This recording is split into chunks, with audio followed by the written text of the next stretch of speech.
الحمد لله وحده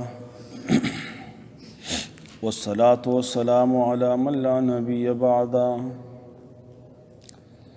أما بعد فأعوذ بالله من الشيطان الرجيم بسم الله الرحمن الرحيم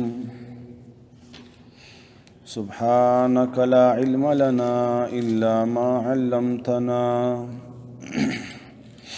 إنك أنت العليم الحكيم رب اشرح لي صدري ويسر لي أمري واحلل عقدة من لساني يفقه قولي يا أيها الذين آمنوا أنفقوا من طيبات ما كسبتم ومما أخرجنا لكم من الأرض ولا تيمموا الخبيث منه تنفقون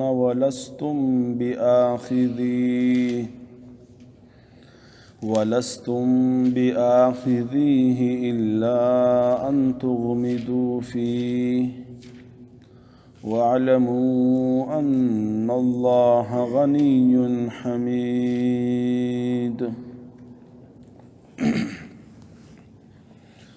په مخکې آیاتونو کې مسله د بعث بعد الموت تفصیلا بیان شوه او د هغې دپاره یې څو واقعات ذکر کړل چې یا انسان دوباره به راژوندی کېږي خامخا او رب العالمین به تا سره حساب کوي. بیا د دوباره د ژوند دپاره عمل ضرورت و او د عمل په باره کې د انفاق مسله بیان کړه چې اے انسان او اے مومنه انفاق وکړه چې بعث بعد الموت کې خوشحاله او هغه زندگی چې ستا د مرګ نه بعد ده هغه د برابره وي او سوکاله وي او د هغې دپاره بیا څلور مثالونه بیان کړل. آخري مثال دا بیان کړ چې تاسو انفاق کوئ لیکن انفاق کې د یو څو شیزونو خیال ساتئ. یو انفاق د حلال مال نه کوئ ځکه د حرام مال نه صدقه او انفاق نه قبلیږي. لا صدقة من غلول او کما قال رسول الله صلی الله علیه وسلم، نبی پاک حدیث دی چې د حرام مال نه صدقه نه قبلیږي. او دو شرطونه نور ولګول چې تاسو به من او اذا نه کوئ چې کلم صدقه وکړه نو د هغې نه وروستو به زبادنې نه کوئ، احسانونه به په هغه نه کوئ او نه به هغه تنګوئ ځکه د کمې صدقې نه وروستو چې زبادنه وي هغه باندې احسان اړول وي، هغه ته صدقه بار بار یادول وي یا نورو خلکو ته ذکر کې چې فلانکي ته ما دومره صدقه ورکړي نو دې سره ستا عمل بربادیږي. نو رب العالمین او فرمایل چې تاسو صدقه ورکئ او د حلال مال نه ورکئ او ورپسې زبادنې مه کوئ. بیا د هغې دپاره یو مثال بیان که او مثال داسې بیان که وی لکه یو انسان دی احدکم ان تکون له جنه چې د هغه دپاره یو ښایسته باغ وي او باغ ګرچاپیره د کجورو ونې ولاړي او په درمیان کې د انګورو سپرونه وي من نخیل و اعناب او دا داسې سرخیزه باغی چې دې دپاره د باران ضرورت هم نه وي. تجري من تحتها الانهار، نهرونه پکې بهیږي قدرتي طریقې سره او د دپاره په دې باغ کې څه نورې میوې هم وي یا د دغې میوو نه نورې فایدې اخلي، لیکن د انسان دا باغ جوړ کړی دی ډیر په محنت سره،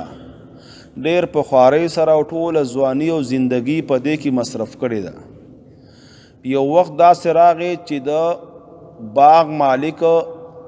ډیر زیات ضعیف شو، کمزورې شو او د پاره واړه واړه بچی دي چې هغه محتاج دي د مالک ته، د خپل پلار ته چې د چا باغ دی، او په دغه وخت کې آفت راغی په دغه باغ باندې، او د باغ باندې داسې هوا رااله چې فيه نار، په هغې کې اور، نو فاحترقت، د ارڅې ورته وسوځول، ونې بوټي میوې ارڅې ورته دل دل کړله، ارڅې ورته خراب تراب کړله. نو دغه وخت کې دا ډیر زیات تاواني شو، د کې دا طاقت هم نشته، ځواني ختمه شوي، د بوډا ده چې دوباره بیا خپل باغ ولګي او خپل باغ د پاره تیاری وکړي، ځکه ځواني ختمه شوې ده او اخري عمر دی. بل دا ځان تم نه دی، ځکه که چرته ځان ته وې نو تلې به وې او چرته به دیره شوې وې، که د لوږې نه مړ شوې مو نو څه خبره نه وه. دته واړه واړه بچي دي او هغه بچي هم دته محتاج دي او د بچو دپاره هم څه کول پکاري. نو په دغه وخت کې رب العالمین فرمایي دا سړی به څومره حیران او پریشانه وي، څومره غمجن به وي، څه حالت به په دغه انسان باندې تیریږي. نو رب العالمین فرمایي دا مثال دا هغې کس دی چې په دنیا کې خو عمل کړی دی، لیکن په من او اذا او په زبادونو سره خپل عمل برباد کړی دی. ظلمونه یې کړي د خلکو سره، مالدار و د سره عهده وه، د مالدارۍ د وجې نه یا د عهدې د وجې نه د تکبر کو، لاندې خلکو باندې ظلمونه کول، پردي حقوق یې خوړله. د باندې په دغه وخت کې مرګ راغی، چې کله مرګ راغی نو د سره هېڅ هم نشته، د چې کوم نیک عمل کړي هغه هم د نش برابر دي، او نورو خلکو سره ظلمونه ډېر زیات کړي دي. لکه تاسو ته ما ویلي نبی کریم صلی الله علیه وسلم یو ځل د صحابو نه تپوس وکړو چې تاسو مفلس پیژنئ؟ نو صحابه کرامو رضی الله تعالی عنهم اجمعین جواب ورکړ چې مفلس خو هغه ته وایي چې دینار او دراهم د دنیا اسباب او د دنیا پیسې ورسره نه وي. نبی پاک علیه الصلاۃ والسلام وفرمایل چې نه دا مفلس نه دی، بلکې مفلس هغه دی چې اعمال به یې کړي وي او عمل سره به لاړ شي آخرت ته، لیکن ده به ډېر ظلمونه کړي، د خلکو غیبتونه به یې کړي، پردي حقوق به یې غصب کړي، رشوت به یې اخیستی. نو چې کوم د نیک عملو هغه به د ګناه په سبب باندې نور ویسي، بیا به د خلکو حقوق پاتی او د نیکیانې به ختم شي، بیا به د نورو خلکو ګناهونه راواخیستلی شي او د په سر به واچولی شي. نبی پاک علیه الصلاۃ والسلام وفرمایل چې اصل مفلس دغه انسان دی. نو دغه مثال کې دا بیان شو چې د سره په دغه وخت کې اسم نه دا بوډا شوی دی، مطلب دا چې د دنیا ختمه شوه، مرګ راغلی دی او د عمل چې کومه زندگی وه چې دنه مطالبه د عمل وه یا مطالبه د توبې دی وه، هغه اوس نشي کیدی. دا نه په چغو خلاصیږي، نه په جړا خلاصیږي، نه په انکار خلاصیږي او نه په اقرار خلاصیږي. دا وقت د ډیر د خسارې دی. نو رب العالمین په آخره کې وفرمایل دا آیاتونه بیان شول، څلور مثالونه بیان شول د څه دپاره؟ لعلکم تتفکرون، دې دپاره چې تاسو فکر وکئ، سوچ وکئ، خپل آخرت جوړ کئ، خپل آخرت دپاره عمل وکئ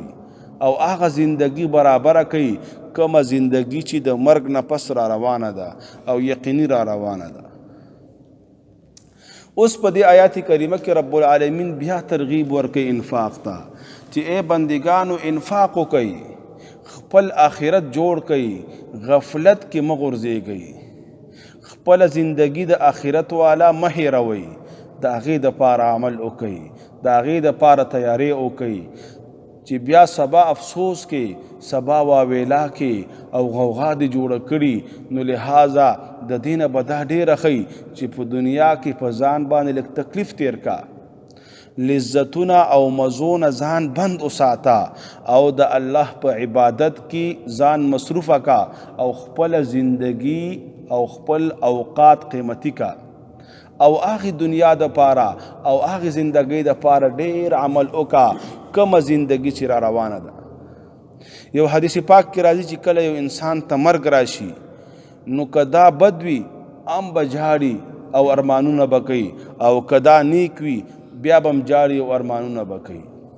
نبی پاک علیه الصلوۃ والسلام فرمایي چې دا بد وي نو ارمان به د دې کوي چې کاش نیک عمل مې کړی وي، ما خو دنیا اسې ضایع کړه، ما نه خو دنیا برباده شوه، آخرت مې تباه شو، آخرت کې خو زما دپاره هېڅ هم نشته بلکې صرف عذابونه دي. او که چرته دا نیک وي نو دا به دا ارمان کوي چې کاش نیک اعمال مې لږ زیات کړی وي، نیک عملونه مې لږ ډېر کړی وي. په صحیحینو کې حدیث دی متفقون علیه، امام بخاری او امام مسلم دواړو راخیستې. نبی پاک علیه الصلاۃ والسلام په یو موقع باندې قسم خوري، وی زه قسم کوم وی زه په تاسو باندې د دینه نه یریږم چې تاسو باندې به فقر راشي، تاسو باندې به غریبی راشي او غریبی به تاسو هلاک کی، یا به غریبی او فقر تاسو ته نقصان ورسوي. لیکن زه په دې خبره یریږم چې تاسو باندې به دنیا فراخ شي، مال او دولتونه او اسباب د زندگی به زیات شي، نو تاسو به د دنیا سره مینه محبت وکئ لکه څرنګه مخکینو مینه محبت ورسره وکړه، نو هغوی د دغه دنیا د وجې نه هلاک شو او تاسو به هم د دغه دنیا د محبت د وجې هلاک شئ. بیا علما مفسرین لیکي چې د دنیا محبت څه معنا، یو ځواني ده، یو دنیا ده، د دې محبت او مینه دا طبعي شی دی او په طبعي شی باندې رب العالمین کلم انسان نه نیسي. نو مفسرین لیکي دغه شان محدثین چې د دنیا مینه دې ته ویلی شي چې د جماعت نه آواز راشي چې الله اکبر،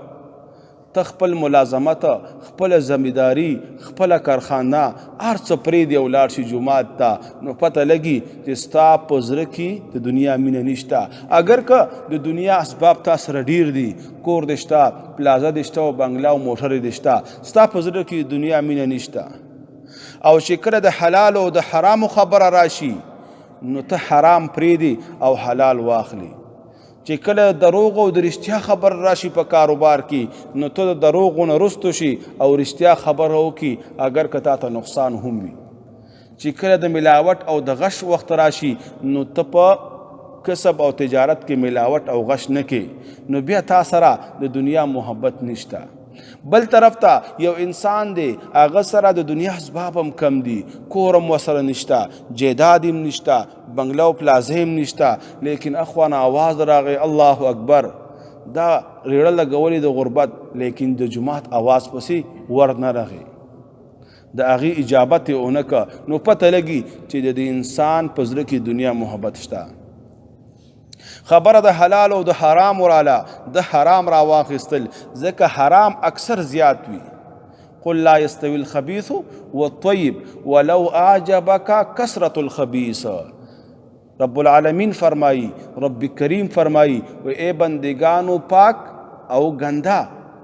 دا برابر ندی، حلال او حرام برابر ندی. اگر که کثرت د حرام مال تا په تعجب کې اچي، تا په حیرانتیا کې اچي، یو طرف ته به که ته په تجارت کې په رښتونو چلیږي، ښه چلیږي، نو ګټه به ډېره کمه کې او ګټه به درته لږه میلاویږي او ګټه به درته لږه ښکاري. او پښتانه وی حلاله ګټه د ګټو لاندې وي او واقعي هم دغه شان ده. او بل طرف ته که ته چېرته د حرامو لاره اختیارې او حرامو پسې ځي نو بیا به دنیا ډېره وي. نو دیزی کی بستا د ایمان پته لګي، دیزی کی به پته لګي چې تا دنیا سره مینه او محبت شته او که نشته. که چرته دی مینه او محبت نوي او زړه ته دې نوي غورځولي نو بیا ته کامیابي. که ته غریبي هم ته کامیابي او که ته مالدارې بیا هم کامیابي. دنیا زمونږ او ستاسو یو ضرورت دی او آخرت زمونږ او ستاسو مقصد دی. مولانا رومی علیه الرحمت د دنیا یو مثال بیانوي. هغه د دنیا مثال داسې دی لکه یو سمندر او د انسان مثال داسې دی لکه یو کشتی. دا کشتی په سمندر کې بغیر د اوبو نه ګرځېدی شي؟ نشي ګرځېدی. دقه شان دا انسان هم په دنیا کې بغیر د مال او دولت نه، بغیر د دنیا د اسبابو نه د ژوند ناممکنه دی.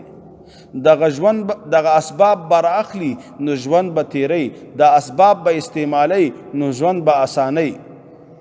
دغه اسبابونه به فایده اخلي دته به خیر پکې ملاویږي مولانا رومي رحمت الله علیه فرمایي بیا وی دغه اوبه چې د کشتۍ ژوند دی او دا کشتۍ د اوبو په ذریعه باندې په دې سمندر کې ګرځي او یو طرف نه بل طرف نه سورلی او خلک وړي راوړي که چېرته دغه اوبه د کشتۍ داخل ته وردننه شوي نو بیا هغه اوبه چې د کشتۍ ژوند چې کله داخل ته راځي نو بیا کشتۍ غرق کېږي انسانان غرق کېږي چې کوم مالونه د تجارت هر څه بیا غرق کېږي نو مولانا رومي وایي دا دنیا به ضرورت مطابق استعمالی د دې مینه محبت په زړه ته نه راغورځي چې کله د دنیا محبت زړه ته راکوشو بیا ته هلاک شوي بیا ته برباد شوي بیا ته ضایع شوي تا بیا ډېر غټ نقصان وکړه ته ډېر غټه تباهۍ سره مخامخ شوي زه اکثره دا خبره کوم او بار بار دا خبره کوم یو انسان په دماکه کې مړ شو او ټوټې ټوټې شو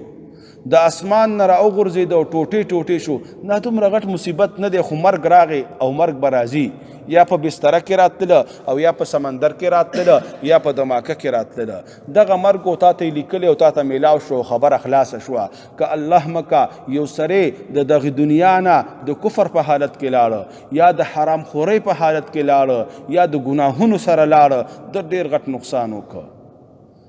د دومره نقصان وکړه چې د دې نقصان تلف کول دا ډېر ناممکن کار دی کیدای شي هغه کس چې په دماکه کې الوتی یا د اسمان د جهاز نه راغورځېدلی یا بل څه مصیبت کې مړ شوی هغه ورته الله په شهادت قبول کی او رب العالمین هغه ته مغفرت نصیب کی نو هغه ته به یو سهولت شي دغه مرګ لیکن هغه کس چې په خپله بنګله او خپله بستره کې مري لیکن حقوق پې زیات وي اکثره تجار نن سبا مضر صحت اشیاء خرڅوي دا چپسونه او دغه شیونه خرڅوي دا د لپاره د آخرت یو خساره ده یو نقصان دی او بعضې خلک پکې وزن کمی ویل للمطففین چې هلاکت دی وي خیرې ورته کړي دي رب العالمین په قرآن کریم کې چې هلاک دي شي دغه وزن کمونکي خلک نو د دنیا محبت زړه ته غورځول دا د هلاکت سبب دی او دنیا نه فایده اخیستل د دنیا د ضرورت مطابق استعمالول دا کامیابی ده بس دنیا ته ګوره د ضرورت مطابق ګوره رب العالمین به دنیا هم درکړي او آخرت به هم درکړي نو رب العالمین فرمایي په دې آیات کریمې کې چې کم دنیا رب العالمین درکړې ده او حلاله ده هغه خرج کا او د الله په لاره کې خرج کا او بیا په دې آیات کې تقسیم شوی دی وی د دنیا دوه قسمونه دي یو هغه د ما کسبتم چې تاسو کم کسب کړی دی دې کې اشاره ده هغه مالونو د تجارت ته هغه روزګارونو ته او دغه شان نورو کارونو ته چې انسان کسب کوي او دویم هغه دی اخرجنا لکم من الارض چې د ځمکې نه راوځي تاسو ته فصلونه بیا علما فرمایي چې په دې آیات کریمه کې فرضي چې کم زکات دی هغه هم مراد دی او هغې سره سره نفلي زکات هم مراد دی یا ایها الذین آمنوا اے ایمان والو انفقوا خرچ کړئ من طیبات د پاک هغه نه کسبتم چې تاسو ګټلې وي و مما او د هغې نه خرجنا چې راویستې وي مونږه لکم تاسو دپاره من الارض د ځمکې نه کم خراج او فصلونه چې د ځمکې نه راوځي او راوتلي وي او د هغې حاصل تاسو اخیستی دی نو د هغې نه هم تاسو صدقه ورکوئ که فرضي صدقه مراد شي نو امام شافعي او دقه شان په احنافو کې صاحبین فرمایي چې کله 5 وسقو ته ورسیږي هغه فصلونه چې د ځمکې نه راوځي په هغې کې بیا عشر دی او یا نصف عشر دی چې هغې ته 10مه حصه یا 20مه حصه چې د فقې په کتابونو کې د هغې تفصیلات شته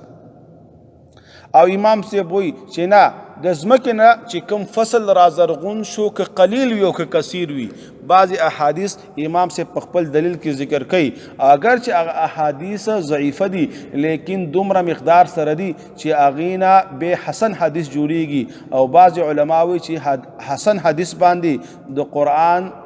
تفصیل ته کولی شي یو مطلق مقید کولی شي نو رب العالمین دلته فرمای چې د ځمکې نه سره ووتل په هغې کې زکات هم ورکا او که عشر ورکا لیکن په اخلاص سره ورکا ولا تیمموا الخبیث منه تنفقون ولا تیمموا او قسم کوي الخبیث د ردی مال منه دغه مالونو نه تنفقون چې تاسو خرج کوي ولستم او نه تاسو باخذیه اخستون کې دی لرا. امام ابن کثیر د دې آیات کریمه او دغه جملې لاندې د دې آیات کریمه شای نزول بیان کړی دی. امام ابن کثیر فرمای وی انصار و بداسي کول چې مسجد نبوي ته به د خپل کجورو نه څه کجوري راوړلې او به راځوړندولې نو مهاجر صحابه چې کوم چې د مکې نه هجرت کړو اکثره غرباو یا اصحاب صفا چې کوم طلباو د دین زده کوونکو هغوی به دینه خوراک کاو. لیکن په دې کې بعضې انصار داسې وو چې هغوی به د خپل باغ نه هغه غونچه راوړله کومه غونچه به چې لږه کمزورې وه لږه به خرابه وه هغه به بار خرڅېده. نو دا آیت کریمه رب العالمین را نازل که چې تاسو په صدقې کې کره مال ورکئ جید مال ورکئ او تاسو د ردی مال او د کمزوري مال قصد مه کوئ. دې کې دې خبرې ته اشاره شوه چې قصدن ردی مال مه راوړه قصدن کمزور مال په صدقه او خیرات کې مو ورکوه. داسې وشو تا یو غونچه را وشلوله او هغې کې ډېره حصه کرا او جید کجوري دي او څه پکې پټي کمزوري کجوري شته نو دا تا بیا قصد نه دی کړی په دې باندې ته الله نه نیسي. لیکن قصد دیتا وي چې ته په خپل باغ کې ګرځي او چې کومه کمزوري غوشه ده او کمزوري غونچه ده هغه راوالي او زه د الله په لاره کې شوه. هر وخت کې چې کله تاسو صدقه ورکوئ کره مال ورکوئ ښه مال ورکوئ رب کریم فرمایي لن تنالوا البر حتی تنفقوا مما تحبون. وی هرگز تاسو د ایمان درجې ته نشئ رسېدلی تاسو نیکۍ ته نشئ رسېدلی تر دې چې تاسو خرچه وکئ د هغې مال نه چې تاسو یې خوښوئ چې تاسو د خپل ځان دپاره خوښي. لہذا چې تجارت کې او کم شی علي نو ښه شی علي دقه شان دا صدقه ورکولم رب العالمین سره تجارت دی د دې بدلی به تا ته په هغه وخت کې میلاویږي چې په هغې وخت کې به نه مال پکارېږي ستا او نه بنو نه بچي به ستا پکارېږي ستا ته به د دې ثواب او بدلی ته ډېر محتاج یې. لہذا کره مال ورکا جید مال ورکا محبوب مال ورکا نو ډېره فایده به تا ته ورسوي. ولا تیمموا الخبیث او قسم کوئ د خبیث مال خبیث هغه ردي مال کمزور مال منه د دغه مالونو نه تنفقون چې تاسو یې خرج کوئ ولستم باخذی ولستم او حال دا دی چې نه تاسو اخیستونکي هغې لره الا ان تغمدوا فی مگر که سترګې پټې کوي تاسو په هغې باندې. رب العالمین دلته د خبیث او د کمزوري مال تعریف کوي چې دا کمزوری کم مال ته ویلی شي دا ردی مال کم مال ته وي دا هغه مال دی چې تا په چا باندې څه حق وي او ستا په چا باندې څه قرض وي او هغه درته د قرض په ادایي کې راوړي ته واپس کوي چې مړه دا به څوک والي دې باندې زه څه کوم ما ته جید راوړه ما ته ښه شی راوړه الا ان تغمدوا فی مگر که داسې چې چا ته نه قرض اخیستی هغه ډېر غریب دی هغه سره څه نشته وی که دا واپس کومه نو دا شی مې ضایع کېږي او بیا ما ته هېڅ نه میلاویږي نو سترګې پې پټې کړي زه وایي اوس دام کافي دی لیکن رب العالمین ستانه کلم ردی مال کمزور مال او بیکاره مال ستانه نه قبلی بلکې طیب مال در نه قبلی او طیب باره کې مفسرین ډېر اقوال ذکر کړي دي چې طیب کم مال ته ویلی شي. امام ابن کثیر لومبۍ معنا د طیب کوي چې حلال به وي لہذا حرام مال هغه به په صدقې او زکات کې نه ورکوي. به حرام په دوه قسمه دی یو هغه چې د هغې ذات حرام دی لکه خمر شراب شو یا داسې اشیا چې هغه رب العالمین حرام کړي دي خنزیر وغیره نو دا نشي ورکولی. دویم دا چې ذات خو د هغې پاک دی لیکن کسب حرام دی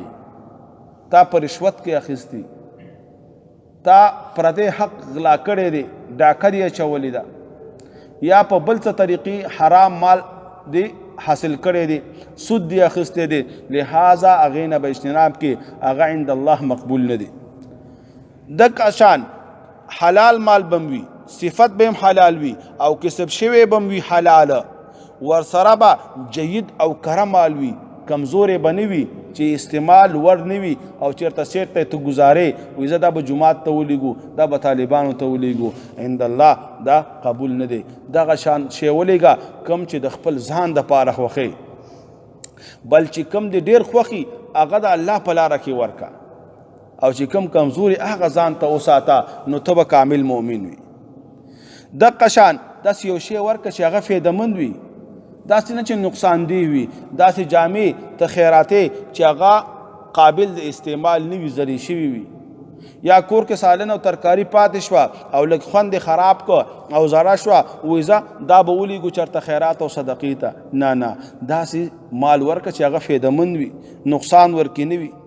او دقه شان لذیذ وي، امام شافعي صاحب د دې معنا کړي مزیدار وي، لذت والا وي، داسې نه چې ترکاري دنه خرابه شوه یا اوس وزیده یا مالګه پکې زیاته کمه شوه، وایي زه مره دا مدرسې ته ولیږه.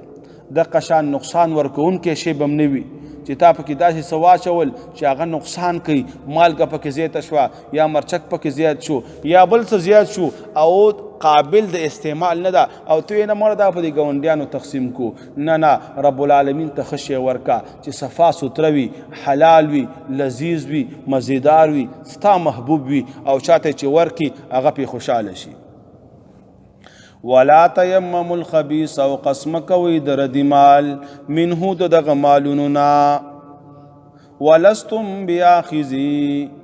تنفقون چې تاسو یې خرڅ کوئ، ولستم بیاخذی، او حال دا چې نه تاسو اخیستونکي هغې لره، الا ان تغمضوا فی، مگر که سترګې پټې کړئ تاسو په هغې باندې، چشمپوشي پې وکئ. واعلموا پوهه شئ ان الله، چې یقینا الله رب العزت غنی بے حاجت دی، حمید ستایل شوی دی. اخیره کې یو خبره کوي، وی انسانا تا ته د انفاق مثالونه بیان شول، تفصیلات ته بیان شول، لیکن تا سره یو دشمن دی چې هغه شیطان دی، او شیطان ستا کامیابی نه غواړي، شیطان ستا نیکی نه غواړي، شیطان ستا دپاره ښه ژوند په آخرت کې نه غواړي. شیطان دا نه برداشت کوي چې ته مطیع او تابعدار شي د رب العالمین، همیشه به داسې خبرې درته کوي چې ستا نه لار خطا کوي. الشیطان، شیطان یعدکم الفقر، یره درکوي تاسو ته د فقر نه، همیشه به درته وایي هلکه مال څه له خرج کړي، فقیر بشي، غریب بشي، حادثات به در باندې راشي، د بچي واده به دي، شل قسمه خبرې به ته جوړې کړي، لیکن باوجود د دې هر څه به ته صدقه ورکړي، او دا به د ایمان وي چې په صدقې سره مال زما کمیږي نه. لکه داسته ما پرونه مې ویلي، نبی پاک علیه الصلاة والسلام فرمایي، وایي چې هر سحر شي دوه فرشتې راکوزیږي، یو فرشته دا کوي اللهم اعط منفقا خلفا، یا الله هغه انفاق کوونکي او صدقه ورکوونکي ته د هغې بدله ورکي، د هغه مال زیات کی. او بله فرشته وایي اللهم اعط ممسکا تلفا، او چې کم بنده لاس بندی بخل کوي، صدقه نه ورکوي، یا الله د مال تلف کی، د مال ضایع کی. لہذا دغه وعیداتو ته او دغه ترغیباتو ته خیال کوه، او د شیطان خبره مه منه. هر وخت دپاره نیک عمل څه نه څه ګران وي، نیک عمل د نفس مقابله ده، نیک عمل خپل خواهش سره مقابله ده، نیک عمل د شیطان دشمنی ده. لہذا نیک عمل به ګران وي، ته به یو کار کې، ته به د هغې په اجرونو او د هغې په ثوابونو او خپل مرګ طرف ته توجه کې، چې سبا زما دغه تورو تیارو کې شپه ده، سبا ما باندې مرګ راځي، ما ته څه شی پکارېږي، زما بنگلې پکارېږي، زما موټرې پکارېږي، زما مال او دولت او دکانونه پکارېږي، څه شی مې پکارېږي، چې څه شی دې پکارېږي هغې دپاره تیاری پکار دی. او خاصتا چې کله د شپې اوده کېږي او بلفونه بند شي، تکه توره تیاره شي، یو تصور خو وکړه که همدا نننۍ شپه زما په تورو تیارو کې او په تور قبر کې وه او ځان لزداني کې وه، نو ما ته به څه پکارېدل. یو حدیث کې راځي، نبی پاک علیه الصلاة والسلام فرمایي، وی قبر یو آواز کوي او هر وخت دپاره آواز کوي، چې زه کور د ځانلوالي ما، زه کور د وحشت یم، زه کور د یری ما، زه کور د ځانلوالي ما، زه کور د پریشانو د غمونو ما. ما خیسته که په نیک عمل باندې پریشانې نی او دا ځانلوالی ختم کا په نیکو اعمالو سره. دلته راشه د اعمالو سره راشه، دلته راشه د کامیابۍ سره راشه. بیا چې کله تا د قبر تصور خپل ذهن کې راواسته نو بیا به تا ته نیک عمل اسانه، صدقه به م ورکولی شي، نیمه شپه کې به ته بیا پاڅېدلی شي تهجدو ته، رب العالمین سره به ناز او نیاز هم کې او ستا دنیا به م ښي او آخرت به م ښي. او کله چې انسان په تهجدو باندې او د شپې عبادت باندې مخته شو بیا ټول ورځ به د یو حشاشه بشاشه ډېر ښایسته زندګي وي، هسې به خوشحاله خوشحالي، طبیعت به جوړ وي. اگر که د سره د دنیا اسباب نه وي، مالداري ورسره نه وي، جبې خالي وي، کور نه وي د اوسېدو دپاره او د ګرځېدو دپاره ورسره څه سورلیم نه وي، لیکن عبادت کې خپله زندګي تیری دا به خوشحالی، دا به ښایسته زندګي، ټینشن بنی، یو پرسکون زندگی به تیری. بل طرف ته که یو انسان سره د دنیا ډیر اسباب وي، مالونه وي، دولتونه وي، ګاډي وي، بنگلي وي، لیکن دین طرف سره کم راځي، دینداری ورکې کمه ده، عبادتونه ناقص دي، دا به اسې پاسې خپي، دا به اسې پاسې پریشانی، د دې زندگی به د ټینشنونو او د غمونو سره. صحیحین حدیث دی، نبی پاک علیه الصلاة والسلام فرمایي اے بنده ته د نیکو اعمالو د پاره ځان فارغ کا، ته د نیکو اعمالو د پاره ځان فارغ کا، او که نیکو اعمالو د پاره ځان نه فارغې په دنیا کې به دومره مصروفه کم چې خپل ځان به م درنه هیر کم. نن به تاسو دې حدیث مصداق ډېر کتلی وي، اکثره خلک به وایي چې یاره بیمار یم خو لیکن د ډاکټر ته د تلو وخت را سره نشته، نه اوسګارېږم. هلکه وایي د روټۍ دپاره هم را سره وخت نه وي چې روټۍ پکې وخورو، ابال بچ سره چې کینو او ښه مجلس وکړو د هغې دپاره هم وخت را سره نشته. دا څه وجه ده؟ د دین ته شا کړې ده، د نیکو اعمالو ته شا کړې ده، د الله رضا ته شا کړې ده. نو ژوند یې لنډ تنګ او د غمونو او پریشانو سره دی. لہذا هغه انسان به ډېر کامیابي شی کې ډېر دین وي، هغه انسان به ډېر کامیابي چې هغه دین ته ډېر وخت ورکړي. بعضې سلفو ته شکایت راغی چې زمونږ په وخت کې برکت نشته، وی هغوی ورته وفرمیل چې د قرآن تلاوت کوه. بیا راغی وی چې دې سره هم پکې برکت رانغی، وی سلف ورته بیا وفرمیل چې لږې ډېر کا. بیا راغی وی بیا مې وخت کې برکت رانغی، وی لږې نور هم ډېر کا. بیا راغی وی چې اوس مې زندگی جوړه شوه. نو دا یو بهترینه نسخه ده. څوک چې وی چې زما وخت کم دی، وخت کې مې خیر نشته، برکت نشته، ورځ در تیریږي، نو دا د تلاوت کوي. او څو پورې چې برکت نه راغلی دا تلاوت دی تر هغې پورې زیاتی. یو پاو دی کوي، که هغې سره نه شو 2 پاو دی کوي، نیمه سپاره، یوې سپارې ته دې ورسوي، 2 سپارو ته دې ورسوي. دې سره به د وخت نه خرابېږي بلکې وخت کې به رب العالمین برکت او خیر اچوي. الشیطان یعدکم الفقر، شیطان یروي تاسو د فقر نه، ویأمرکم بالفحشاء، او حکم کوي تاسو ته په بې حیایۍ. شیطان همیشه د پاره په بې حیایۍ باندې حکم کوي. دلته مفسرین لکه امام قرطبی لیکي بالفحشاء نه مراد دې کې بخل دی. شیطان همیشه د پاره انسان ته پیسې مه لګوه، ځان سره ایثار یې کا. بې بخل تا د فحشا لفظ ولې استعمال کا؟ نو امام قرطبی فرمایي بخیل انسان باندې شیطان په اوږو سور شوی او شیطان ورته وایي چې صدقه مه کوه، او چې کله دا د شیطان خبره ومني نو بیا ورته وایي په ګناهونو کې پیسې مصرف کا، په ډمامو باندې، په ګانو بجانو باندې، په ټي وي وي سي آر باندې پیسې مصرف کا. بیا د دپاره د سره د ډمامو دپاره، د ډنګ ټکور دپاره او په ودونو کې د سرود دپاره او د ډمانو دپاره او د اجراګانو دپاره ډېرې پیسې وي، لیکن د جومات دپاره، د مدرسې دپاره، د خوار او یتیم دپاره، د کونډې دپاره هېڅ ورسره نه وي. دقه د شیطان منونکی دی. د هغه کس دی چې شیطان استاذ دی، د هغه کس دی د شیطان خبرې منلې ده نو په غلطه لارې روان کړی دی او د جهنم طرف ته روان دی. وَيَأْمُرُكُمْ بِالْفَحْشَاءِ، او امر کوي تاسو ته په بې حیایۍ باندې. والله دا الله رب العزت یعدکم، وعده کوي تاسو سره مغفرتن د بخنې، دوه کارونه او دوه اشیاء د شیطان د طرف نه دي. یو تاسو د فقر نه یری، بل درته د غلطو کارونو حکم کوي،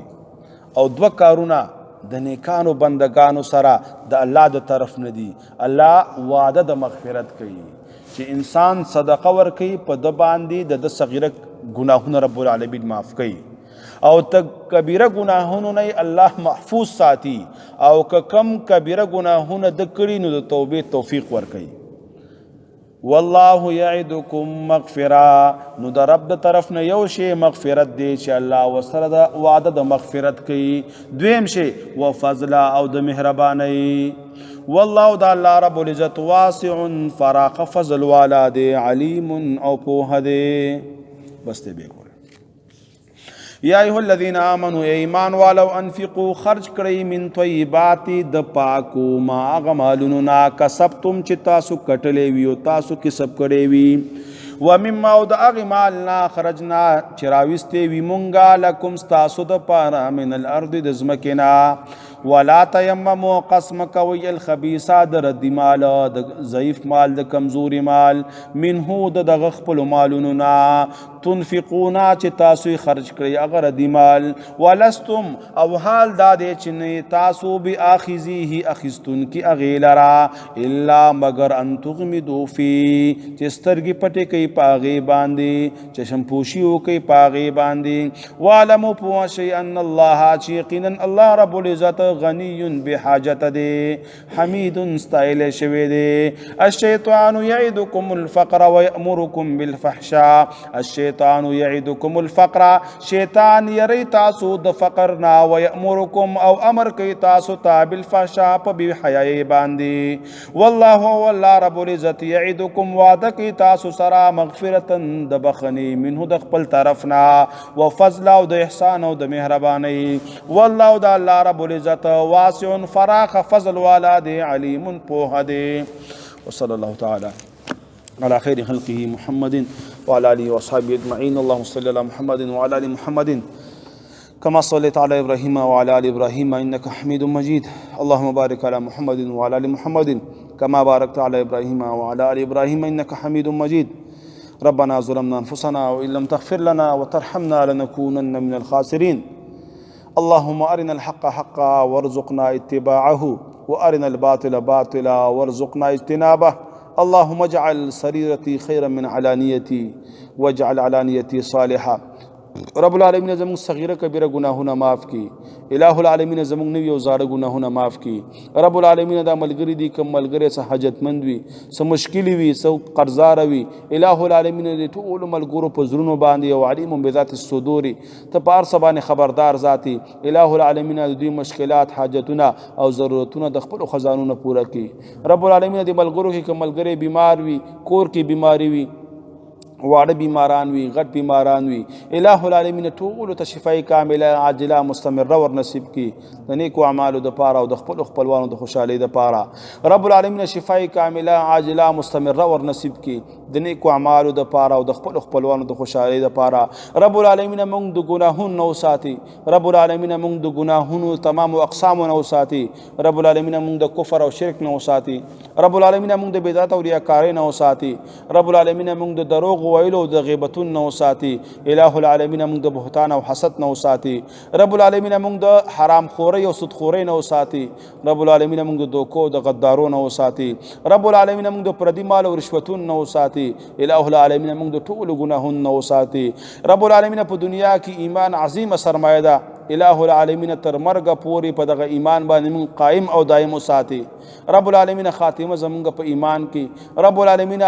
مرګ پورې موږ ته ایمان نصیب کی، او چې کله مرګ راځي د مرګ نه مخکې زمونږ مغفرت نصیب کی. رب العالمین داسې اعمال او اخلاق ته نصیب کی چې ترا نه خوشاله او ستا رسول الله نه خوشاله. الہ العالمین داسې اعمال او اخلاق موږ ته نصیب کی چې زمونږ باره کې د جنت فیصله وشي. الہ العالمین داسې اعمال او اخلاق نه موږ بچو ساتي چې په هغې باندې ته خوشالېږي او ته خفه کېږي خپکیږي او ستاره رسول په خپکیږي الٰه العالمین د اعمال او اخلاقنا موږ بچو ساتي چې د هغې په وجه باندې موږ د جهنم مستحق ګرځو رب العالمین موږ ته دعا چل نه راځي رب العالمین موږ ته دعا طریقه نه راځي نبی پاک علیه الصلاة والسلام چې د امت دپاره کمې د خیر دعاګانې وغوښتي الٰه العالمین موږ هغې ته ډېر محتاج یو یا الله برپور حصه هغې کې زموږ وکړي رب العالمین هغه دعاګانې زموږ په حق کې قبول کړي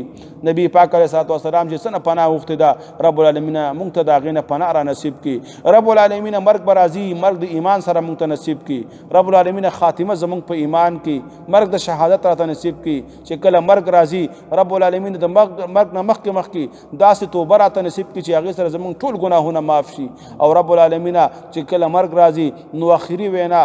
زموږ په زبان باندې دا راولي چې لا اله الا الله محمد رسول الله صلی الله تعالی على خير خلقه محمد وعلى اله وصحبه اجمعين اللهم صل على محمد وعلى ال محمد كما صليت على ابراهيم وعلى ال ابراهيم انك حميد مجيد اللهم بارك على محمد وعلى ال محمد كما باركت على ابراهيم وعلى ال ابراهيم انك حميد مجيد خير جوري خير السلام عليكم سين لك خير جوري سيدي خالد بيد برامل قال سي بخير صدیق الله صاحب څنګه جامع دي ځان ته کې د الله بنده السلام علیکم د نظر په شکل دی رسیله نه جامع بلا غوندي بل مسلمان حق پکې نه مني السلام علیکم قال سي خير شکر خیر استر خیر بیمار بشي ها موټا بیمار بشي استر خیر پته نه لګي څنګه چل دی ها